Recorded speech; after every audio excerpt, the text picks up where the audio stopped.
Chapter 9. The being finished speaking and fixed his looks upon me in expectation of a reply. But I was bewildered, perplexed, and unable to arrange my ideas sufficiently to understand the full extent of his proposition. He continued, "You must create a female for me, with whom I can live in the interchange of those sympathies necessary for my being. This you alone can do, and I demand it of you as a right which you must not refuse." The latter part of his tale had kindled anew in me the anger that had died away while he narrated his peaceful life among the cottagers, and as he said this, I could no longer suppress the rage that burned within me. "I do refuse it," I replied, "and no torture shall ever extort a consent from me. You may render me the most miserable of men, but you shall never make me base in my own eyes. Shall I create another like yourself, whose joint wickedness might desolate the world? Begone. I have answered you. You may torture me, but I will never consent." "You are in the wrong," replied the fiend, "and instead of threatening, I am content to reason with you. I am malicious because I am miserable. Am I not shunned and hated by all mankind? You, my creator, would tear me to pieces and triumph. Remember that, and tell me why I should pity man more than he pities me. You would not call it murder if you could precipitate me into one of those ice rifts and destroy my frame, the work of your own hands. Shall I respect man when he contemns me? Let him live with me in the interchange of kindness, and instead of injury, I would bestow every benefit upon him with tears of gratitude at his acceptance. But that cannot be. The human senses are insurmountable barriers to our union. Yet mine shall not be the submission of abject slavery. I will revenge my injuries. If I cannot inspire love, I will cause fear, and chiefly towards you, my arch-enemy, because my creator, do I swear inextinguishable hatred. Have a care. I will work at your destruction, nor finish until I desolate your heart, so that you curse the hour of your birth." A fiendish rage animated him as he said this. His face was wrinkled into contortions too horrible for human eyes to behold. But presently he calmed himself and proceeded, "I intended to reason. This passion is detrimental to me, for you do not reflect that you are the cause of its excess. If any being felt emotions of benevolence towards me, I should return them 100 For that one creature's sake I would make peace with the whole kind. But I now indulge in dreams of bliss that cannot be realized. What I ask of you is reasonable and moderate. I demand a creature of another sex, but as hideous as myself. The gratification is small, but it is all that I can receive, and it shall content me. It is true, we shall be monsters, cut off from all the world, but on that account we shall be more attached to one another. Our lives will not be happy, but they will be harmless, and free from the misery I now feel. Oh, my Creator, make me happy. Let me feel gratitude towards you for one benefit. Let me see that I excite the sympathy of some existing thing. Do not deny me my request." I was moved. I shuddered when I thought of the possible consequences of my consent, but I felt that there was some justice in his argument. His tale, and the feelings he now expressed, proved him to be a creature of fine sensations, and did I not, as his maker, owe him all the portion of happiness that it was in my power to bestow?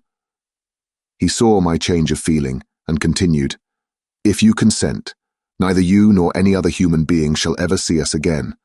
I will go to the vast wilds of South America. My food is not that of man. I do not destroy the lamb and the kid to glut my appetite. Acorns and berries afford me sufficient nourishment. My companion will be of the same nature as myself, and will be content with the same fare. We shall make our bed of dried leaves. The sun will shine on us as on man, and will ripen our food. The picture I present to you is peaceful and human, and you must feel that you could deny it only in the wantonness of power and cruelty. Pitiless as you have been towards me, I now see compassion in your eyes. Let me seize the favorable moment and persuade you to promise what I so ardently desire." "You propose," replied I, "to fly from the habitations of man, to dwell in those wilds where the beasts of the field will be your only companions. How can you, who long for the love and sympathy of man, persevere in this exile? You will return and again seek their kindness, and you will meet with their detestation. Your evil passions will be renewed, and you will then have a companion to aid you in the task of destruction. This may not be. Cease to argue the point, for I cannot consent. How inconstant are your feelings! But a moment ago you were moved by my representations, and why do you again harden yourself to my complaints? I swear to you, by the earth which I inhabit, and by you that made me, that with the companion you bestow, I will quit the neighborhood of man and dwell as it may chance in the most savage of places. My evil passions will have fled, for I shall meet with sympathy. My life will flow quietly away, and in my dying moments I shall not curse my Maker. His words had a strange effect upon me. I compassionated him, and sometimes felt a wish to console him. But when I looked upon him, when I saw the filthy mass that moved and talked, my heart sickened, and my feelings were altered to those of horror and hatred. I tried to stifle these sensations. I thought that as I could not sympathize with him, I had no right to withhold from him the small portion of happiness which was yet in my power to bestow. You swear, I said, to be harmless, but have you not already shown a degree of malice that should reasonably make me distrust you? May not even this be a feint that will increase your triumph by affording a wider scope for your revenge? How is this?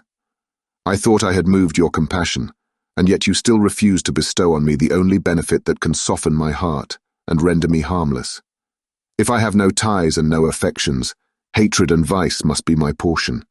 The love of another will destroy the cause of my crimes, and I shall become a thing of whose existence everyone will be ignorant. My vices are the children of a forced solitude that I abhor, and my virtues will necessarily arise when I live in communion with an equal. I shall feel the affections of a sensitive being, and become linked to the chain of existence and events, from which I am now excluded. I paused some time to reflect on all he had related, and the various arguments which he had employed. I thought of the promise of virtues which he had displayed on the opening of his existence, and the subsequent blight of all kindly feeling by the loathing and scorn which his protectors had manifested towards him. His power and threats were not omitted in my calculations. A creature who could exist in the ice caves of the glaciers and hide himself from pursuit among the ridges of inaccessible precipices was a being possessing faculties it would be vain to cope with. After a long pause of reflection, I concluded that the justice due both to him and my fellow creatures demanded of me that I should comply with his request. Turning to him, therefore, I said, I consent to your demand, on your solemn oath to quit Europe forever, and every other place in the neighborhood of man, as soon as I shall deliver into your hands a female who will accompany you in your exile. I swear, he cried, by the sun and by the blue sky of heaven, that if you grant my prayer while they exist, you shall never behold me again. Depart to your home and commence your labors. I shall watch their progress with unutterable anxiety, and fear not but that when you are ready, I shall appear. Saying this, he suddenly quitted me, fearful perhaps of any change in my sentiments. I saw him descend the mountain with greater speed than the flight of an eagle, and quickly lost him among the undulations of the sea of ice. His tale had occupied the whole day, and the sun was upon the verge of the horizon when he departed. I knew that I ought to hasten my descent towards the valley, as I should soon be encompassed in darkness. But my heart was heavy, and my steps slow. The labor of winding among the little paths of the mountains, and fixing my feet firmly as I advanced, perplexed me, occupied as I was by the emotions which the occurrences of the day had produced. Night was far advanced when I came to the halfway resting place, and seated myself beside the fountain. The stars shone at intervals as the clouds passed from over them. The dark pines rose before me, and every here and there a broken tree lay on the ground. It was a scene of wonderful solemnity, and stirred strange thoughts within me. I wept bitterly, and clasping my hands in agony, I exclaimed, O stars and clouds and winds, ye are all about to mock me. If ye really pity me, crush sensation and memory. Let me become as naught. But if not, depart, depart, and leave me in darkness.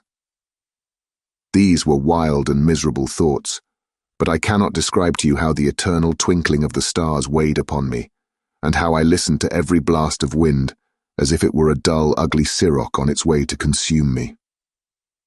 Morning dawned before I arrived at the village of Chamonix, but my presence, so haggard and strange, hardly calmed the fears of my family, who had waited the whole night in anxious expectation of my return. The following day, we returned to Geneva. The intention of my father in coming had been to divert my mind and to restore me to my lost tranquility, but the medicine had been fatal. And unable to account for the excess of misery I appeared to suffer, he hastened to return home, hoping the quiet and monotony of a domestic life would by degrees alleviate my sufferings from whatsoever cause they might spring. For myself, I was passive in all their arrangements, and the gentle affection of my beloved Elizabeth was inadequate to draw me from the depth of my despair. The promise I had made to the demon weighed upon my mind, like Dante's iron cowl on the heads of the hellish hypocrites. All pleasures of earth and sky passed before me like a dream, and that thought only had to me the reality of life. Can you wonder that sometimes a kind of insanity possessed me, or that I saw continually about me a multitude of filthy animals inflicting on me incessant torture, that often extorted screams and bitter groans? By degrees, however, these feelings became calmed.